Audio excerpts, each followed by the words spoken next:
சென்னை புறநகர் மாவட்டம் பள்ளிக்கரணை பகுதி கழகத்திற்குட்பட்ட பாக கிளை செயலாளர்கள், BLA2 முகவர்கள், பாக முகவர்கள், பகுதி வட்ட நிர்வாகிகள் ஆலோசனைக் கூட்டம் மாவட்ட கழக செயலாளர் KP கந்தன் தலைமையில் பகுதி கழக செயலாளர் JL லட்சுமி முன்னிலையில் நடைபெற்றது.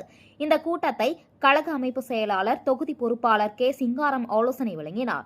கூட்டத்தில் வருகின்ற சட்டமன்ற தேர்தலில் அனைவரும் சிறப்பாக செயல்பட வேண்டும் என்றும், எடப்பாடியாரை மீண்டும் தமிழக முதல்வராக்க அனைவரும் ஒற்றுமையுடன் செயல்பட வேண்டும் என்றும் ஆலோசனை வழங்கப்பட்டது. இதில் கழக இளைஞர் மற்றும் இளம்பெண் பாசறை துணை செயலாளர் S சிவகுமார், கழக மீனவர் அணி துணை செயலாளர் ரஞ்சித் பெர்னாண்டோ, கழக அம்மா பேரவை துணை செயலாளர் பெரும்பாக்கம் E ராஜசேகர், சோழிங்கநல்லூர் தெற்கு பகுதி கழக செயலாளர் V குமார், மாவட்ட அம்மா பேரவை பொருளாளர் MK ரமேஷ், மாமன்ற உறுப்பினர் சிவபிரகாசம், வட்டக்கழக செயலாளர்கள் ராமசேகர், பிராமிஸ் அம்பேத்கர், கேபிள்குமார், மாறன் மற்றும் கழக நிர்வாகிகள், BLA2 நிர்வாகிகள், பாக முகவர்கள், மகளிர் அணியினர் கலந்து கொண்டனர்.